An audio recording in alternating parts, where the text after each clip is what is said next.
आना ने 1 साल की लगातार मेहनत के बाद आईपीएस ऑफिसर बनकर सबको दंग कर दिया। उसके इस सफर का जश्न खुद दुर्गा देवी ने पूरे मोहल्ले के सामने मनाया, जिससे पूरा इलाका हिल गया। वही दुर्गा देवी, जिनके कड़े शब्दों से कभी मोहल्ला कांपता था, उसी दिन सबके सामने ऐलान करती हैं, अहाना अपनी पढ़ाई पूरी करेगी और इस घर की कोई भी बहू पढ़ना चाहे तो मैं उसे कभी नहीं रोकूंगी। इसी पल से अहाना के सपनों की लौ फिर से जग गई।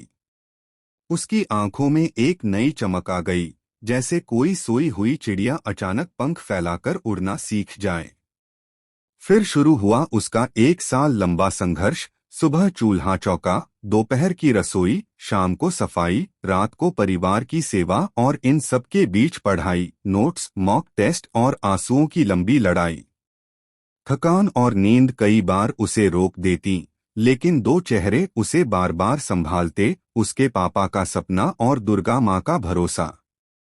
दुर्गा देवी कभी उसके लिए किताबें लाती, कभी उसकी गलतियों पर हौसला बढ़ाती और अक्सर घर की साजिशों की दीवारें भी उसके लिए गिरा देती। यह सिर्फ पढ़ाई नहीं थी, यह एक लड़की की खुद को साबित करने की जंग थी। 1 साल बाद जब रिजल्ट आया तो घर में किसी को उम्मीद तक नहीं थी कि एक बहू इतना बड़ा एग्जाम पास कर सकती है।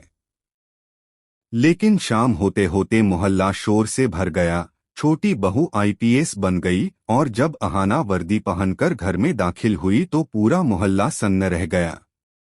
उसकी चाल में आत्मविश्वास, आंखों में चमक और दिल में ऐसा गर्व था जो शब्दों में बयान नहीं हो सकता। दुर्गा देवी उसे देखकर भावुक हो गईं। खुशी, गर्व और पुराने जख्मों के आंसू उनकी आंखों से बह निकले। उन्होंने कहा, आज मेरी बहू ने वो सपना पूरा किया है जिसे मैं कभी पूरा नहीं कर सकी। अहाना भी रो पड़ी, माँ, यह वर्दी आपकी वजह से है। घर की चारू, राधा, मीना सब उसे गले लगा लेती हैं, लेकिन जहाँ खुशियाँ होती हैं वहाँ जलन भी जन्म लेती है। बुआ जी तंज कसती हैं, अब तो घर इसकी मुट्ठी में होगा। छोटी चाची कहती है, देखना, अपने पति को भी नहीं पूछेगी। लेकिन सबसे बड़ा तूफान अर्जुन के अंदर उठ रहा था।